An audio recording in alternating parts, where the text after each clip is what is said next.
السلام علیکم، آپ دیکھ رہے ہیں ہمارا یوٹیوب چینل خوابوں کی تعبیر۔ یہاں پر آپ کو بہت ہی مستند تعبیریں دیکھنے کا موقع ملے گا۔ ہمارے چینل کو لائک، شیئر اینڈ سبسکرائب کرنا نہ بھولیے گا۔ خواب میں سورۃ رحمان پڑھنا۔ حضرت ابن سیرین رحمۃ اللہ علیہ نے فرمایا ہے کہ اگر کوئی شخص خواب میں دیکھے کہ وہ سورۃ رحمان پڑھتا ہے تو یہ اس بات کی دلیل ہے کہ جھوٹ اور حرام سے پرہیز کرے گا۔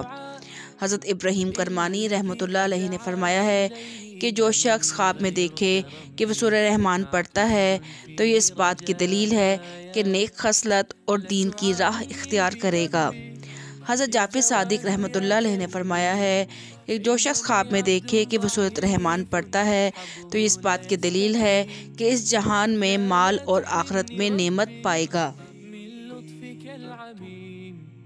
فسقامي يتعبدني يا ربي الرحيم